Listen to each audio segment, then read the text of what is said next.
Hey friends, Tara here from Sesame Street and Communities, and I'm so glad you're here. Today, we're talking about positive problem solving. When my son learned to roll over, it was so exciting and so noisy. He's not talking yet, but he has no trouble letting me know when something's wrong. As a mom, I want to do my best to help him through this and any challenge. In this situation, that meant that I needed to give him plenty of safe floor space to practice, enough tummy time to strengthen his muscles, and lots of snuggles to celebrate his effort. Later in life, though, I know he'll face conflicts in relationships he has with others, friends, peers, even siblings. Regardless of what the challenge looks like, I want him to feel safe to give his best effort, safe to try, and safe to fail. And of course, I want him to be able to identify, understand, and think about a problem, and then apply skills and strategies to solve it.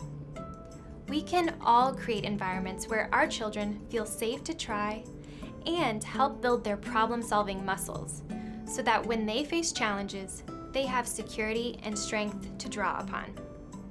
We all face challenges, even little furry red monsters like Elmo. Let's watch as he works through a problem with the help of one of his teachers. Try to notice what each character does. Chicka-chicka! Super Jane will save the day! Huzzah! And so will Mighty Melissa! And Captain Tim! Up, and away! Elmo, you're playing by yourself today. Yeah, there's no one to play with. Everybody else is already playing something. Oh, yeah, those kids are playing action heroes. Yeah, looks fun. Well, why didn't you go play with them? Elma doesn't know. Oh, listen, I know it can be hard sometimes to join a group, but I bet we can figure this out. Well, how? Maybe we can come up with a strategy. You know, a plan. Well, what kind of a plan? Well, when you want to join a group of kids, sometimes a strategy is just asking them if you can play with them. Well, just asking them just like that? Yep, just like that. Why don't you go give it a try? Go on. Yeah, okay.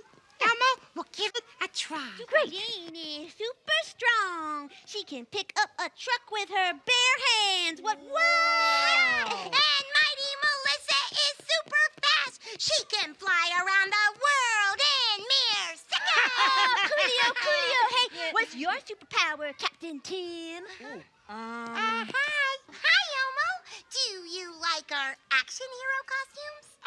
Yeah. Hey, Elmo was wondering, could Elmo play action heroes too? Oh, yeah. I know. Oh, wait a minute. Oh, sorry, dude, but there's only 3 action hero costumes. Yeah. Oh. Okay. Oh, I just thought of what my superpower is! What? I can leap over tall buildings in a single bound! Do it! Okay, so maybe that's not my superpower. It didn't work. They didn't let you play? Not enough costumes. Elmo would just play by himself. Oh, wait. Sometimes plans don't work out. But you shouldn't give up. You could always try a different strategy. Well, like what? Well, maybe you can come up with a new way to play action heroes. A new way? Yeah, let's think about it. Who else is in action hero stories? But just the action heroes. And the people they help. Hey, maybe Elmo could be one of those people. Yeah, the action heroes could rescue Elmo. Oh, that's a great idea. Why don't you go over there and try that strategy? What's wrong? Elmo's afraid they'll say no again. Well, they could, but you won't know unless you try. Okay, Good. Elmo, we'll give it a try. All right. All right, action heroes, it's time for our first adventure. Yeah! What should our cool adventure be? Maybe the action heroes could rescue somebody? Yeah, that's a great idea. Action heroes rescue people all the time. Yeah! But who should we rescue? little red monster being chased by a dangerous lion? Huh?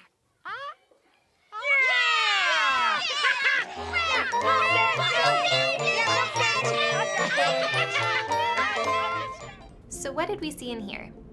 In the video, we see 4 things. Before she even opens her mouth, it's apparent that Elmo trusts his teacher. She's created a connection of trust by spending time with him and getting to know him. Then, Elmo's teacher identifies a problem.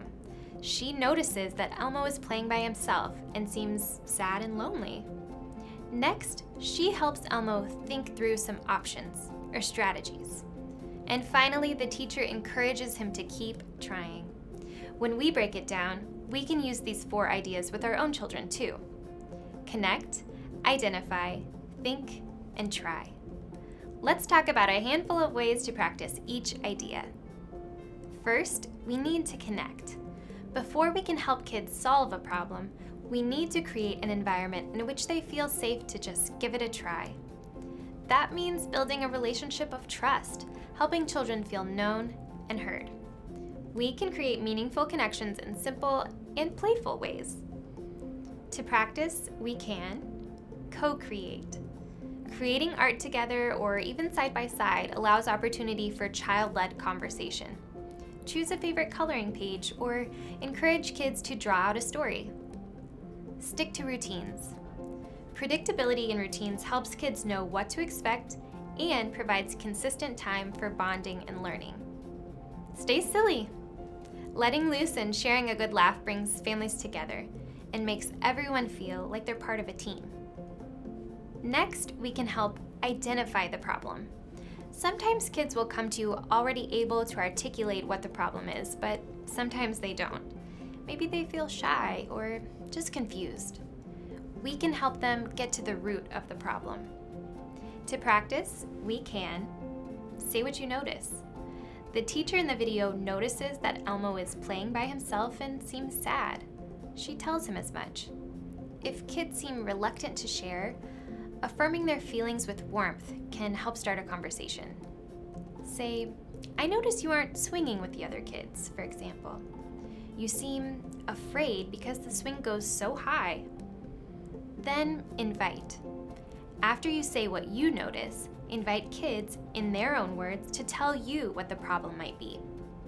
When children are faced with a problem, we want them to be able to think through different solutions. Everyday moments provide opportunities to practice this. To practice, we can ask. Open-ended questions give kids a chance to imagine answers beyond yes and no. For example, who are the characters in superhero stories? Turn the tables. Help kids understand different perspectives by reframing the problem or introducing other characters. Be patient. Sometimes kids need a little extra time to think of solutions. Be patient and wait for their responses. The Elmo School Friends Interactive shows how to incorporate teamwork into problem solving. In each scenario, kids can help Elmo think through the problem and choose a strategy to try. Let's play. Sesame Street, Elmo's School Friends. Let's play with Elmo and his school friends. Elmo's so glad you're here. Who should Elmo play with first? Dress Up with Jack and Jill. Blocks with Timmy. Show and Tell with Susie. Elmo loves show and tell. Oh, and look, there's Susie with today's show and tell toys. Whoops! Susie tripped and spilled the show and tell box. Now all the toys are missing. She feels embarrassed. She didn't mean to trip. What can Elmo do to help? Ask a grown-up? Help her calm down? Or offer a hug?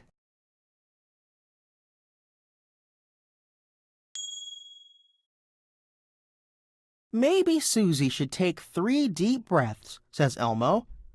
Deep breaths always help calm Elmo down when he feels upset. Susie gives it a try.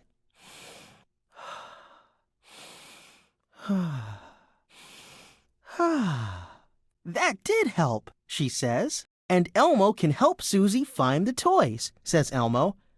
That would be great, says Susie. Now Elmo and Susie are ready to look for the toys together. Let's find the toys. Look at the box to see the shape of the missing toy. Then find it in the classroom. You're good at this.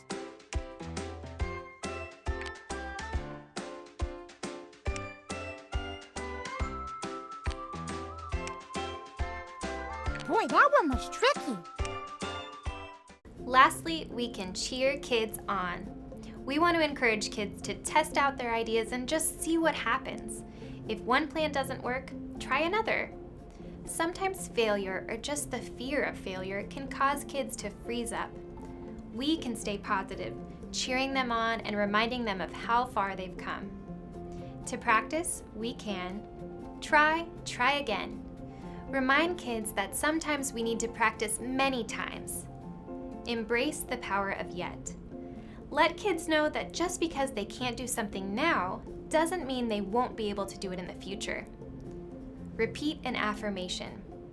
Encourage kids to try positive self-talk when they're facing a challenge. For instance, Elmo will give it a try. Cheer them on. Stay positive and uplifting. You're making great progress. Let's watch as Sophia encourages Abby in this video. Zippity zap! Okay, how about a magical pumpkin ride? Give this pumpkin wheels that glide. Yeah, zippity zap! No.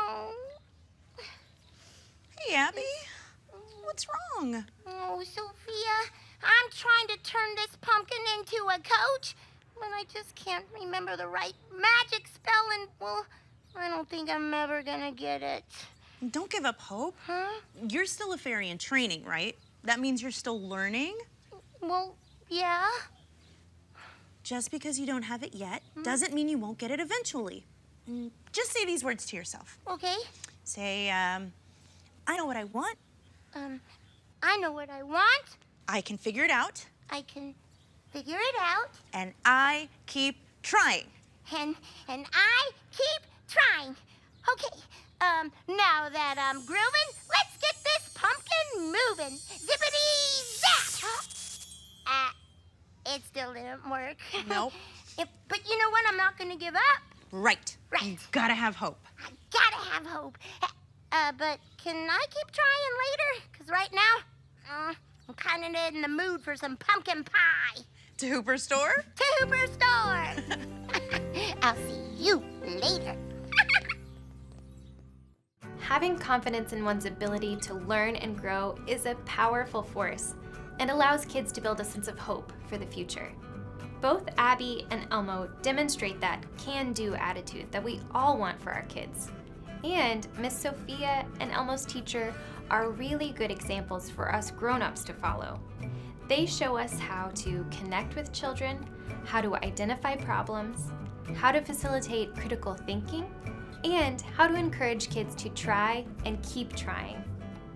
No matter what challenges our kids face, we can create environments where they feel safe, help them think through problems, and help them build a well of confidence they can draw upon for years to come. Thanks for watching today. And hey, remember that you're doing a great job. I'm doing a great job. It's true. Each and every day, we can help our kids build the skills they need for a really bright future. See you next time.